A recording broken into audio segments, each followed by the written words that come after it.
Wesh les Tumonais, c'est Mousson, on se retrouve aujourd'hui pour une nouvelle review. Il y a la deuxième saison de Kengan Ashura qui vient de sortir sur Netflix et j'étais obligé de t'en parler. Bien sûr, si je te parle d'une deuxième saison, c'est qu'il y avait des épisodes juste avant. Et je vais partir du principe que tu les as vus parce que j'en ai pas fait de review. Si t'aimes ce type de contenu, comme d'habitude, tu likes et tu donnes ton avis en commentaire. Et nous, on est parti. Pour commencer, Kengan Ashura, ça parle de quoi? On va suivre les aventures d'Omato Kita, un combattant ultra puissant qui puise toutes ses techniques dans le style Nico. Il sera embarqué dans le tournoi d'extermination Kengan, un tournoi qui réunit les combattants les plus forts qui existent et qui permet en fait de régler les conflits économiques de grosses multinationales. La première saison nous présentait essentiellement le premier tour du tournoi. Et là, on monte d'un cran parce que c'est le deuxième tour. Étant un tournoi avec une multitude de personnages, personnellement je retrouve beaucoup de similarités avec le manga Baki. Bien sûr, quand je te parle de similarité, je te parle pas de scénario parce que ça a rien à voir. Mais dans les personnages en eux-mêmes, les combattants, leur style, etc., tu verras qu'il y a beaucoup de choses qui y ressemblent. Clin d'œil, inspiration ou pur hasard, tu me le diras dans les commentaires. Dans un premier temps, je te propose de passer en revue l'ensemble des combats qu'on a pu voir. On commence par le premier combat qui oppose Wakatsuki à Julius. Alors, pour être honnête avec toi, c'était pas un combat que j'attendais. Wakatsuki, bon, je l'aime bien, hein, mais j'ai envie de te dire qu'il m'a pas choqué au premier tour du tournoi. Et Julius, on te présente comme un tueur sans nom, alors que même lui, ses faits d'armes sont pas exceptionnels.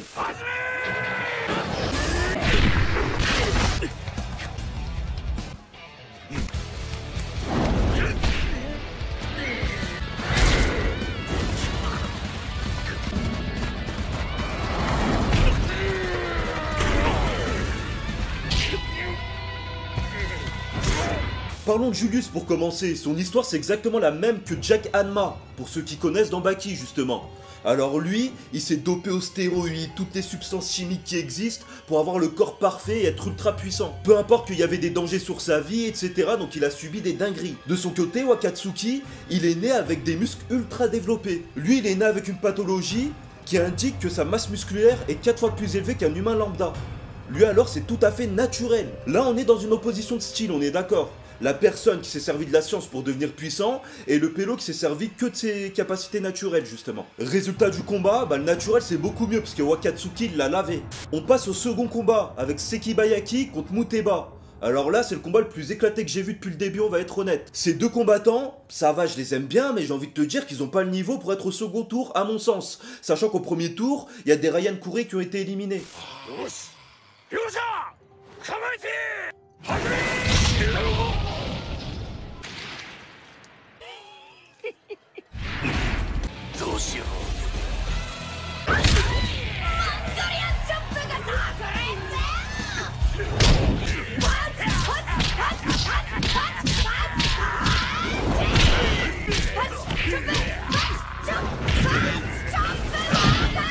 On a encore un flashback encore une fois sur le passé des deux combattants. Muteba, lui, c'était un putain de mercenaire, donc il y a plein de techniques d'assassin de fou. Et Sekibayaki, c'est un catcheur, tout simplement, qui veut prouver que dans la cage, le catch ça peut être utile et que c'est pas que du scénario et que du pipeau. Là encore, je retrouve une similarité avec Baki. Dans Baki, pour ceux qui connaissent, on a eu deux catcheurs qui m'ont marqué. Toba et Igari, montraient que le catch c'était pas que du chiquet et qu'en face à face ça pouvait faire mal. Mais là où ça va encore plus loin, c'est dans le flashback de Sekibayaki. On voit son mentor, la personne qui l'a formé pour devenir un sacré catcheur. Et c'est la photocopie d'Igari. C'est exactement la même chose, la même coupe, le même gabarit, la même façon de parler, etc. Résultat du combat, c'est Muteba qui a gagné. Même si l'autre peut ressortir la tête haute, mais le combat en soi il était pas ouf. Le troisième combat, celui-ci il est un peu plus intéressant. Parce qu'il oppose mon combattant préféré Sopeng, qui fait du Bamalet de veille ou de la boxe birmane pour ceux qui connaissent, à Rei, qui est un assassin de la communauté de la foudre, si j'ai bien compris.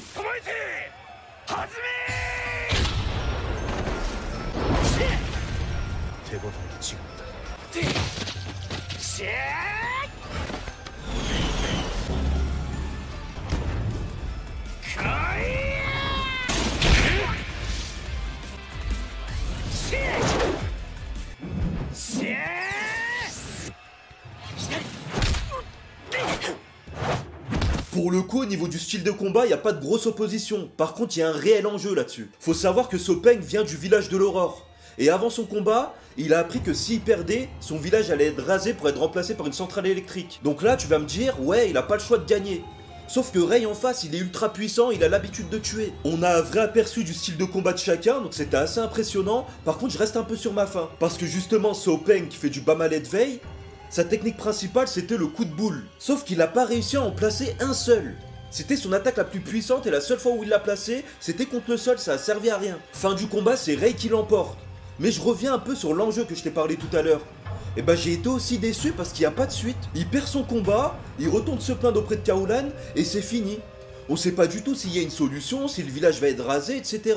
Personnellement, j'aurais voulu en savoir plus. Bon, à la fin de la saison 2, on apprend implicitement que son village peut être sauvé. J'aurais voulu qu'on me l'explique, qu'on me dise concrètement on a trouvé une solution, que les Hauts-Gradés se sont mêlés et donc tout s'arrange, etc. Mais là, on le sait pas. En parlant d'enjeux sur lesquels on ne donne pas d'issue, on va parler du prochain combat, qui opposait Setsuna Kiryu à Gensai Kuroki.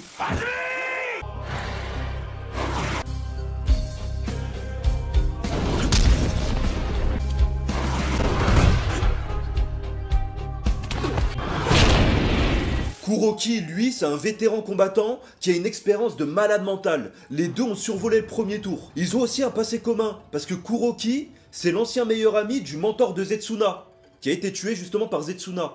Donc il y a un petit délire de vengeance, etc. En termes de technique, il y a aussi une grosse opposition. On a la paume du Rajasa, maîtrisée par Setsuna, et pour Kuroki, on a la lance du diable. Et tout l'enjeu de ce combat, c'est de savoir quelle technique est la plus puissante. Pour ceux qui se rappellent pas, Setsuna Kiryu, c'était le principal rival de Omato Kita, donc le personnage principal en l'occurrence, parce que Setsuna avait tué son mentor. Même là, je vais pas te mentir, en regardant ce combat, je me disais que Setsuna allait survoler, il était prédestiné à partir en finale et combattre contre Omato Kita. Et bah pas du tout, c'est Kuroki qui a gagné le combat. Mais encore une fois, j'aurais voulu savoir ce qu'il en est de Setsuna. Il a terminé son combat, il est juste rentré chez lui. Alors qu'il était omnubilé par Omato Kita. Il voulait avoir absolument un combat contre lui. Il n'y a pas d'issue à cet enjeu qui était pourtant principal dans le tournoi, et j'ai pas compris pourquoi on nous a pas dit un mot sur Oma. Il est parti sans se retourner.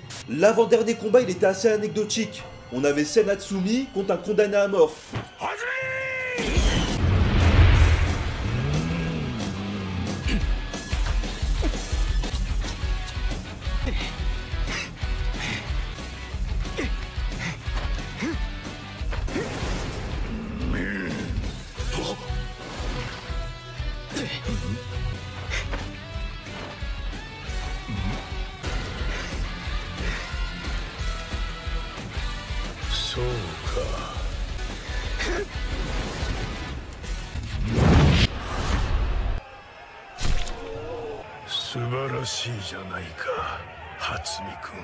Condamné à mort qui au demeurant était pas du tout impressionnant, en tout cas moi il m'avait pas choqué. Il avait affronté quelqu'un qui était pas forcément puissant, donc voilà, je comprenais pas le délire. Alors que Sen, lui, c'est un de mes combattants préférés, donc j'en attends beaucoup. Pas de surprise, hein, Senatsumi prend l'ascendant et arrive à gagner le combat. Honnêtement, il est super fort, on en apprend un peu sur son background. On sait que Wakatsuki par exemple a perdu contre 2 personnes. Et ces 2 personnes, c'était le Croc de Metsudo, on va en parler juste après, et Senatsumi. Sachant que Senatsumi, c'est un gros flemmard mais qui déteste perdre, et à chaque combat, il se réveille un peu plus et il devient super puissant. Donc ça laisse présager que du bon pour la suite. On arrive au dernier combat, le plus intéressant à mon sens, le main event. Ça opposait Kaolan au Croc de Metsudo.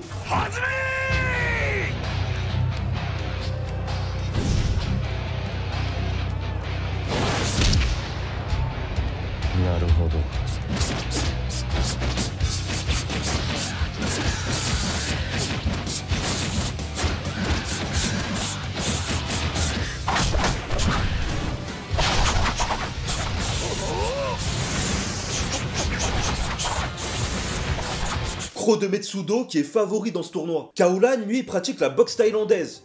Donc il utilise ses bras, ses jambes, ses coudes, les coups de poing, etc. Alors que le Croc de Metsudo, lui, sa technique, c'est d'évoluer en plein combat. Et donc de faire évoluer sa technique de combat et de venir à bout de son adversaire, peu importe son style de combat, justement. Je vais être honnête avec toi, hein, le Croc de Metsudo, il est tout le temps mis en avant. Tout le monde en parle comme si c'était une légende des combats Kengan. Alors qu'en vrai, le premier combat qu'il a effectué, il a failli perdre. Il a ramassé des coups, il est sorti en sale état, et là le combat contre Kaolan, ok il l'a gagné mais pareil, il est sorti dans un état pitoyable, il a failli perdre. Donc faut pas me le présenter comme une légende invaincue s'il ramasse des coups normaux en fait. Mais le combat en lui-même, on va pas se mentir, il était super divertissant. Kaolan il a montré tout son panel de boxe thaïlandaise, il a montré ce qu'il savait faire, l'animation y était pour beaucoup parce qu'elle est incroyable, et à la fin vraiment il y avait une vraie tension. Je viens de faire le tour de l'ensemble des combats. Faut savoir que ces combats sont entrecoupés entre flashbacks et semblants de scénario, mais je vais être honnête, Kengan Ashura, je le regarde uniquement pour les combats. Donc le scénario, les conflits économiques qu'il y a à côté entre les multinationales, ça m'intéresse pas des masses, je vais être honnête. Comme 99% de personnes qui regardent ce manga. Maintenant, qu'est-ce que j'en ai pensé? Je vais te parler un peu de manière générale, mais aussi de cette saison 2. Pour commencer de manière générale, je t'en parlais juste au-dessus, mais l'animation elle est incroyable.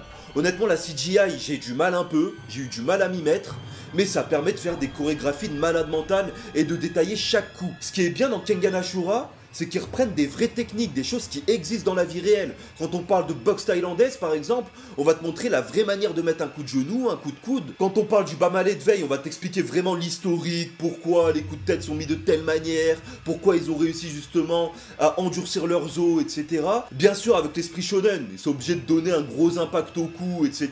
Donc c'est pas très réaliste, mais dans les faits, de base, ils expliquent de vraies choses, de vraies techniques. Et ça c'est appréciable. Revenons justement à l'impact des coups et à la censure. Eh ben je vais être honnête, j'ai pris une claque. Oh, quand l'autre il ramasse une droite, il en ramasse une vraie frérot, et ça laisse des séquelles. L'impact des coups on le ressent, le sang il gicle. Quand il y a un œil qui est crevé, l'œil tu le vois tomber par terre. C'est vraiment un animé gore, violent, avec de la technique, mais vraiment tu prends ton pied quand tu le regardes. Les combattants aussi, quand ils sont blessés, eh ben ils sont vraiment blessés sur le long terme. Quand ils reviennent sur le champ de bataille, ils ont encore des séquelles, etc.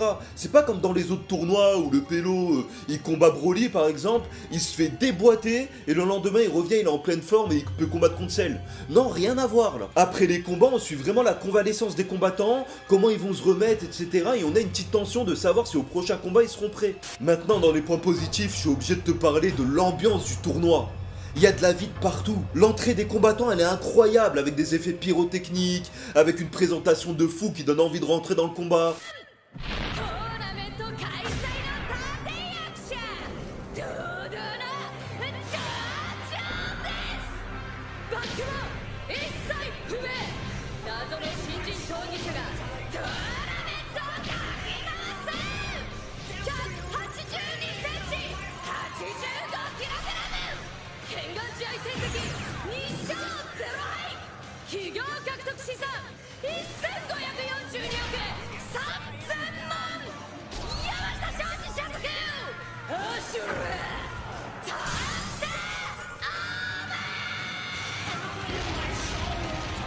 On a une vraie frénésie dans le public, etc. Honnêtement, t'as l'impression d'y être, c'est incroyable. Mais maintenant, je vais quand même parler des points qui fâchent, donc les points négatifs dans cette saison 2 de Kengan Ashura. Déjà, comme je t'ai expliqué juste au-dessus, ça m'a manqué le fait que de gros enjeux qui sont présentés en début de combat n'ont pas d'issue à la fin. J'espère qu'ils vont revenir là-dessus. J'ai pas lu les scans, donc je connais pas du tout, hein, c'est peut-être le cas. Mais j'espère vraiment qu'on va avoir des explications, et surtout qu'on va savoir où il est passé, Zetsuna Kiryu, parce que moi ça m'intéresse. Cette saison 2 en particulier, bah j'ai bien aimé, ça a été divertissant, je l'ai torché en une soirée à vrai dire, hein, mais j'ai trouvé qu'il n'y avait pas trop de combats que j'attendais vraiment. Beaucoup de combats inutiles qui étaient là pour meubler un peu, mais voilà, c'était vite fait, t'as vu. Et pour finir, il y avait cet aspect scénario que j'ai trouvé inutile, que ça apportait rien au conflit.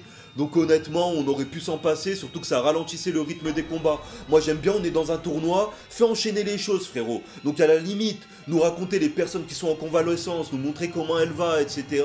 Ça tease le prochain combat, y a pas de souci. Mais nous raconter les conflits entre entreprises, l'entreprise qui rachète une autre, etc. en plein combat... Ouais, bon, moi ça m'intéresse pas personnellement, mais je peux comprendre qu'il y en a qui aiment. En résumé, Kengan Ashura c'est de la bombe, si t'as jamais regardé, je t'invite à y aller, mais cette saison 2, elle était en demi-teinte. Bref, c'était Mousson, on arrive à la fin de cette vidéo, j'espère qu'elle t'a plu. Si c'est le cas, comme d'habitude, tu likes, tu commentes, tu partages à tes potes, et surtout tu me rejoins sur tous les réseaux sociaux, Mousson TV, Mousson TV, Mousson TV. Allez, ciao!